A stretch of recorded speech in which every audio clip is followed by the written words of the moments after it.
Have you ever just stopped and looked at one of your own habits and thought, why on earth am I like this? Well, what if I told you those little quirks, the weird stuff you do, they aren't random flaws at all. They're actually a kind of secret language. It's your brain trying to tell you exactly what it needs to feel safe, energized, and, whole. Maybe you're that person whose soul just vacates their body the second a friend says, hey, let's go to that super packed new spot.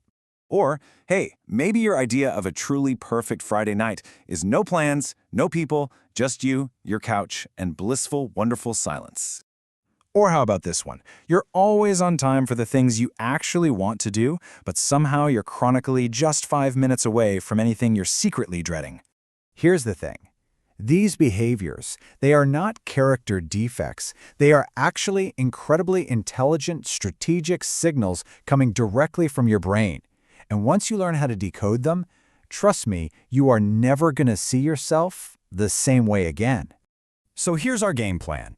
We're going to explore 3 huge ideas behind your brain's signals. Its deep-seated survival instinct, its very real mental energy budget, and of course, the echoes of your past.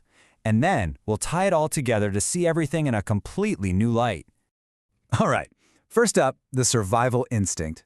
You have to remember, before anything else, before happiness, before success, your brain's #1 job is just to keep you alive. And it does this by constantly scanning the world for threats, trying to predict what's next, and fighting to establish a sense of control.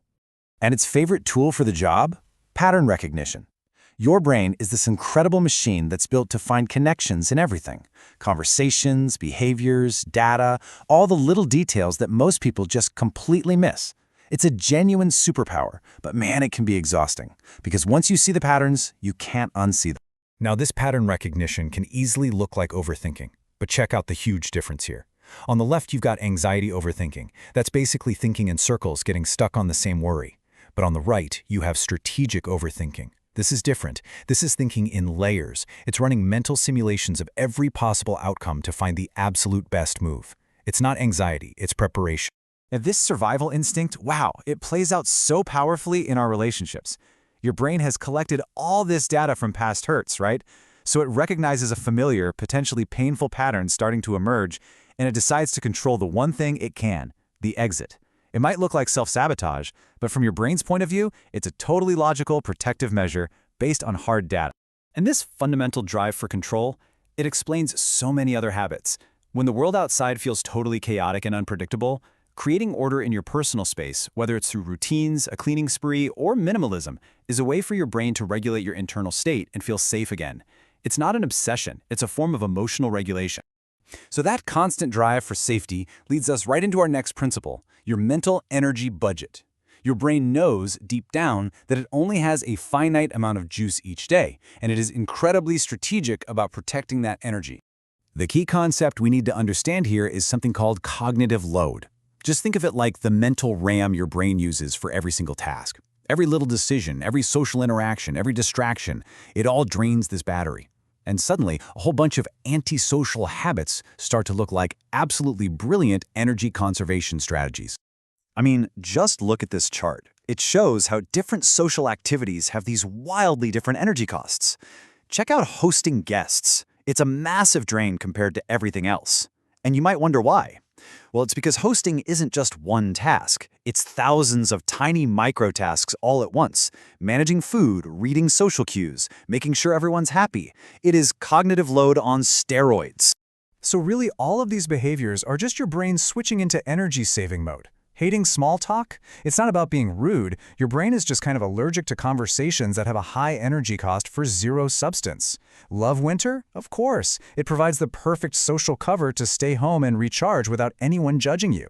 This isn't about hating people. It's about protecting your battery.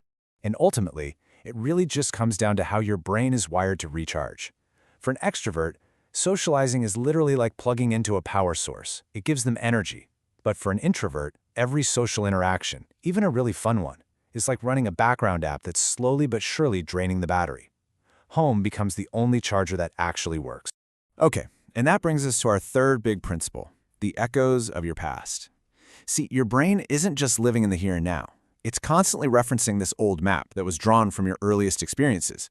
And that map creates these subconscious rules that dictate so many of your adult behaviors. Think about it. When your brain was young and still figuring things out, it soaked up every single experience to create this blueprint for how the world works. It learned what connection feels like, what to expect from other people, and what it needs to do to feel safe. And guess what? That blueprint is still running your entire operating system today. Let's trace exactly how this works. So, imagine as a kid, your feelings were often dismissed. Maybe you were told, oh, don't be so sensitive. Well, your brain didn't just forget that. It learned a really powerful lesson. Needing other people is risky. So as an adult, that same brain is now wired for fierce self-protection, always controlling the exit to prevent that sting of abandonment it remembers so well. And from the inside, this behavior doesn't feel cold or cruel at all. It actually feels like an act of profound honesty. It's a direct response to a long history of sitting in a room that's full of people, but feeling completely and utterly invisible. The physical isolation is just finally stopping the pretense that the emotional loneliness wasn't already there. And you can see these echoes everywhere. That sense of dread you get before a family gathering, that's your brain being pulled right back into the emotional time machine of your old family role. Are you fiercely independent? Maybe you grew up in a time where you just had to be. And preferring animals to people? Well, maybe it's because they offer something you learned humans often can't: unconditional love. Okay, so we've got the survival instinct, the energy budget, and the echoes of the past. Now let's bring all three of these powerful ideas together to create a completely new framework for understanding yourself. For years, maybe your whole life, you've probably been asking yourself, what is wrong with me? It is time to ask a new question, a much more compassionate and, frankly, a far more useful question. What is this behavior trying to achieve for me? That simple shift takes you out of judgment and into curiosity. Because here's the bottom line, your habits are not random. They are your brain's very best strategies. They are these intelligent, complex attempts to keep you safe from what it perceives as threats, to manage your very finite energy, and to honor the lessons it learned a long time ago. So, I'll leave you with this. I want you to take a look at a habit that you've always judged in yourself. And now, using this new lens, ask yourself, what if it isn't a flaw? What if that weird thing you do is actually your brain's wisest, most protective, and most brilliant strategy? What if it's actually your greatest strength, just in disguise?